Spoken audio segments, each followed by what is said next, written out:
Guys, welcome back. Today I will actually be doing a review of a movie I liked, and that is Spider-Man's Homecoming. So stick around if you want to hear more about that. So with all the recent reboots and movies that have been going around with Spider-Man, I was really skeptical, but I was also really happy about this movie. I mean, I was happy that Marvel now officially owned it, but I was kind of like, do we really need to see another Spider-Man origin story?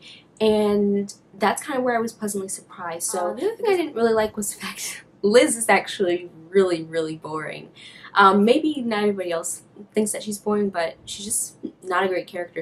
You really notice that she's only there for this one thing, and you'll figure out what that one thing is later on when you actually watch it. But that's the one thing that kind of annoyed me, because she's really just there for that.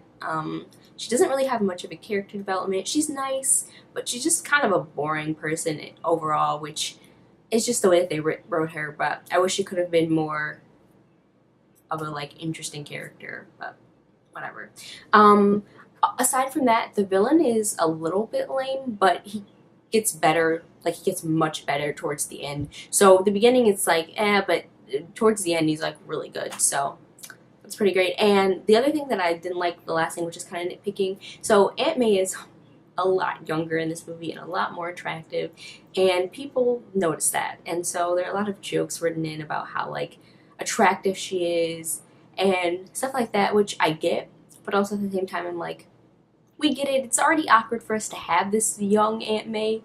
I don't really think we need to have more things addressing how young she is, because I'm already still trying to wrap that up in my brain, already. And then that came along and I was like, no, I don't like this. But that's it for the things I didn't like. So it wasn't really a lot. And like I said, a lot of it was nitpicking. So I'm just going to go on to the things that I loved. So the first thing that I really loved is the fact that the Spider-Man story, the origin story, is not re-established.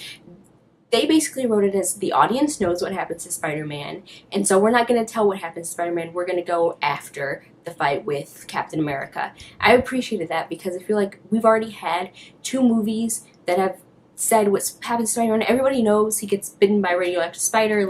We get it. Let's move on from that. And I really like that. I think that that carried the movie so well, because if it would have been another origin story, I don't think people would have been as sucked into it as I was. Throughout the movie, you root for Spider-Man. His character is likable. He's fun. He's messes up sometimes and is stubborn, but we always root for him. We never want him to do the wrong thing or to get in trouble. And I think that's really important, that you establish that character boundaries. I feel like a lot of superhero movies are just well, this is a cool person, so you should like them. But Peter's different, and I appreciate how that was written. So I think that's really great. I also really like that he doesn't just care about the girl. He doesn't just care about Liz. He does care about her, but he also cares about other things more. And I appreciate that that's not the center of his focus, the center of his attention, right? He's a teenager, he'll be into Liz, but he also has other life things to get into. And I really like how that she was a central part of the story, but not to the point where it felt like it was all about him and her. Location of Spider-Man, you know where he lives. He lives in New York City. I love that. He talks about the sandwiches that are the best. He goes into delis. It's just great, because I feel like the other Spider-Mans never really established that he's in New York City, but this one totally got it, hit it on the nail of the head. Another thing that was well established is the diversity. I just really like that. Seeing characters of different minorities is great. I think this is one of the most diverse movies that Marvel has made, and it's not that characters who aren't people of color are bad. It's just that it's really nice to see characters on screen that reflect the world around us. I really appreciate that. I appreciate that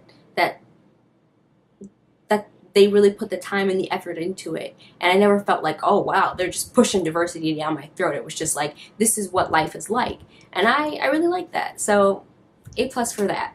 This is going to be a bold statement, but I like Spider-Man more than I like Wonder Woman. And this is not to put DC to rival with Marvel. That's not what this is. I'm just saying, as another summer blockbuster, which Wonder Woman was a summer blockbuster, I like Spider-Man more than Wonder Woman. But yeah, something about this movie just has more charm and more appeal to me than Wonder Woman did. I think that Wonder Woman was very good, but it also had a very particular formula. I think DC had a lot of pressure on them, and I think they were very nervous, so they had to be very careful with the bold choices and the moves that they made. Whereas Spider-Man, people already love and know him, and he's already had so many movies that it's easy to pair them up with each other and see what works and what doesn't. And so I think that they just hit it more on the nail with that one. But that's not to bash DC either. Like, Wonder Woman was pretty good for what they had.